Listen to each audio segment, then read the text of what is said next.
रुद्राभिषेक कैसा करते हैं। देखिए दर्शकों, रुद्राभिषेक जो है, जो पुरातन का, जो सनातन का जैसा जो कृतायुग यानी कि सत्ययुग में जो किया जाता था, जैसे करने के लिए अभी का ये कलियुग में संभव नहीं है। उस समय में आयु भी दीर्घ था और इस समय का जो आयु है शीघ्र है, बोले तो कमी हो गया।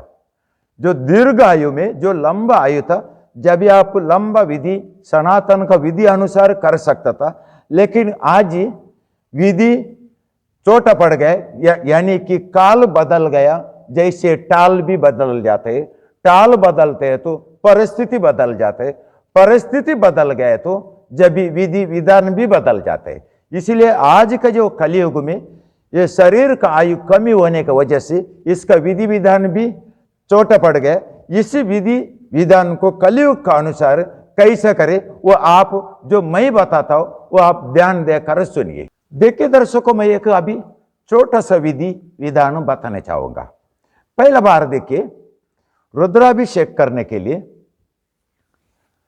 पहला बोले तो एक पतीला में पानी रखिए और पानी में नारियल का पानी डाल दीजिए। अभी दो हो गया, पहला पानी और दूसरा नारियल का पानी, दो चीज हो गया। क्योंकि मैं पहले बताया था पंचसरा, क्योंकि पंचसरा से बनाए हुआ तीर्थ से अभिषेक किया जाते। पानी, नारियल का पानी और गाय का दूध, ये तीन हो गए। और चौथा उसमें कुमकुम डालिए और पांचवा हल्दी डालिए। जब ये पांच वस्तु बन गया, अभी पंचसरा बन गया। पांच वस्तु से उसको अच्छे से मिलाइए। अभी वो मिलाने के बाद रुद्राभिषेक के लिए तीर्थ तैयार हो गया। और अभी इस तीर्थ को, जो आपने पंचसरा से बनाया हुआ इस तीर्थ को रुद्राभिषेक कीजिए।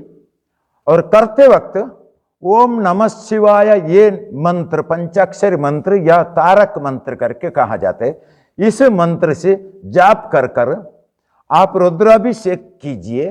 या अगर ये मंत्र भी चलेगा और दूसरा बोले तो रुद्राय शांति प्रदायति, ऐसा जो वाला नाम से भी आप रुद्राभिषेक कर सकते। ऐसा भी प्रकार से ये विधि कर सकते।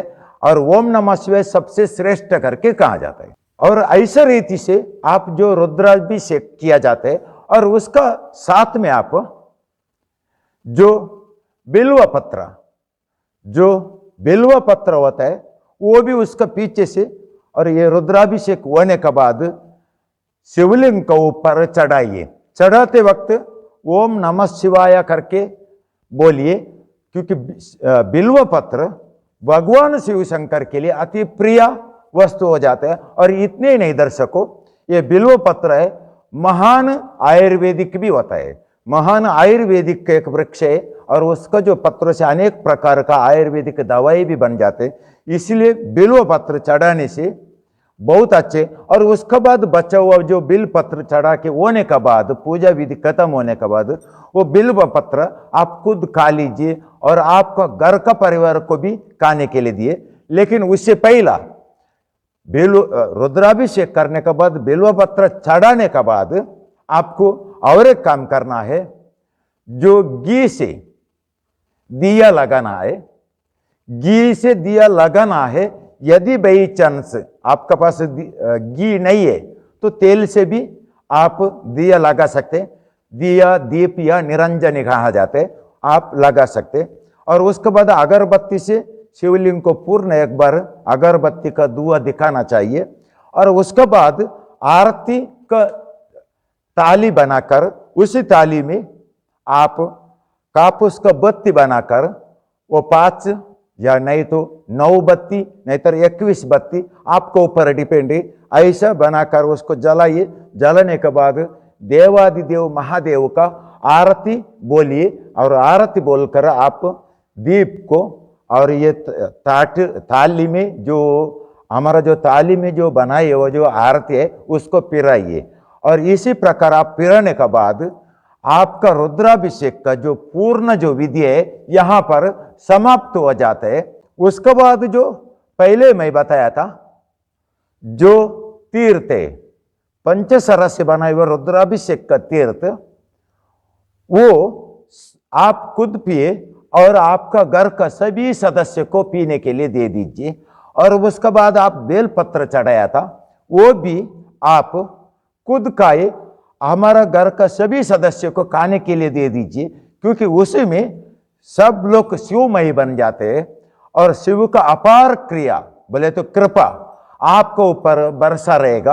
और इसका साथ साथ में आप शिवलिंग को अभिषेक किया था, उसमें एक सबसे बड़ा पुण्य फल मिलने वाला है। वो कौन सा बोले तो आपने शिवलिंग के ऊपर रुद्राभिषेक किया था। रुद्राभिषेक यानी कि 5 सरों से नलाया, पानी से नलाया, और नारियल का पानी से नलाया दूसरा, और तीसरा दूध से नलाया, और उसके बाद कुमकुम से नलाया, और उसके बाद हल्दी से नलाया। ऐसा 5 प्रकार से आप शिवलिंग को नलाया। इसका अर्थ क्या हो गया? आप शिवलिंग का नाम से इस पूरा ब्रह्मांड को नलाया। इस ब्रह्मांड को आपने 5 सरों से नला दिया। इस ब्रह्मांड शिव का अंदर व्याप्त है, इसीलिए महादेव शिवलिंग रूप धारण किया था, ब्रह्मांड का प्रतिरूप। एक बार आकाश और भूमि को देखिए, पूरा शिवलिंग आकार दिखाई देते हैं।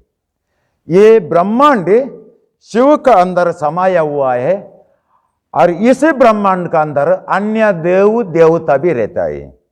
आप इसी को नलाने का कारण से पूर्ण ब्रह्मांड को नलाया, शिवलिंग को नलाने का कारण से, इसीलिए सभी देवता आपको ऊपर प्रसन्न हो जाते हैं। एक पूजा किया लेकिन सभी देव प्रसन्न हो गया। कौन सभी देवता नाराज नहीं, कौन सा ऋषि मुनि भी नाराज नहीं, सभी आपको ऊपर प्रसन्न हो गया, क्योंकि एक शिवलिंग रूपी इस पूरे यूनिवर्स को अर्थात ब्रह्मांड को आपने नलाया। इसी कारण से सभी का भी आपको आशीर्वाद मिल जाता है।